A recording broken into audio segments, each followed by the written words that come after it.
Hello YouTube, Sam here from youtube.com/onlivegamer for the new Boston, and in this tutorial we're going to be using some of the things that you've learned in the last tutorials to make a simple calculator program. So let's go ahead and get started. We're going to go ahead and get some space down here in our main sub, and we're going to prompt the user to input a value. So we'll use console.writeLine. Please enter the first number. Now what we're going to do is we're going to declare a variable, and we're going to use console.readLine to store the information in that variable.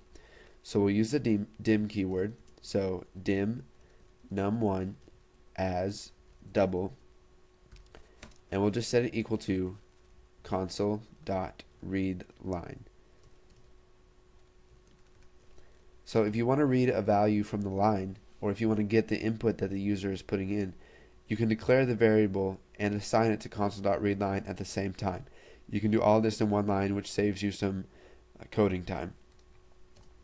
So now that we have our first number, we're going to use console.writeLine, and we're just going to tell the user what their first number is so that they know that the program received it correctly. So we'll do first number, and we'll just use the and sign, and we'll print out num1. Now what we're going to do is we're going to prompt them to enter a second number. So we will use console.writeLine. Please enter the second number.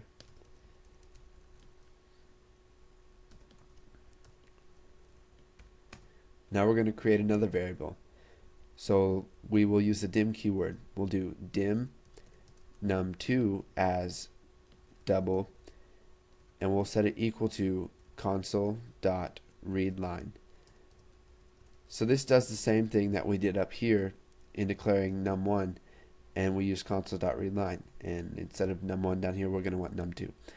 Okay, so now we're going to print out the answer, but first we're going to tell them that we received their first number correctly. So console.writeLine second number,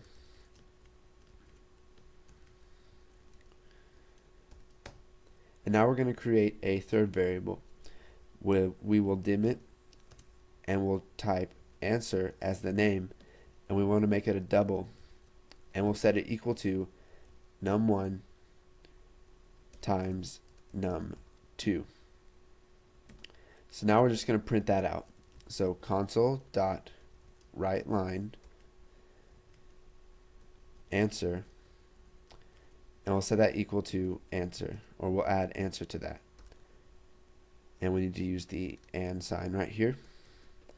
So now if we run this program, it'll say please enter the first number. So if I type 32 and press enter, it's going to tell me the first number is 32, and it's going to ask me for the second number.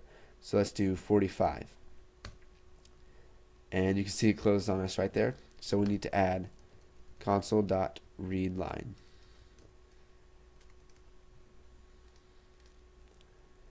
Okay, so we'll enter the first number, 34.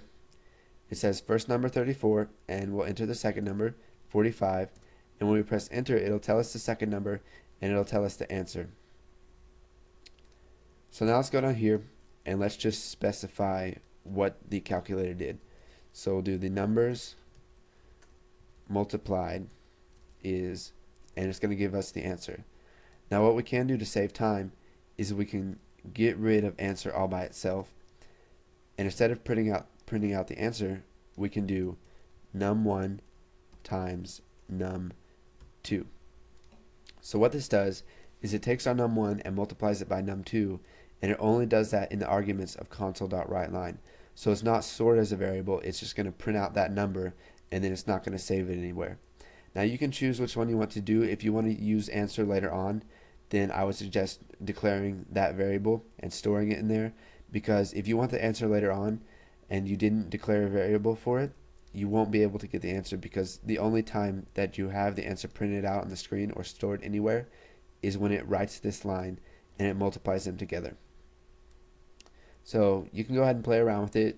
You can make it multiply, you can make it divide, you can make it add, whatever you want. And then once you've got that nailed down, move on to the next tutorial.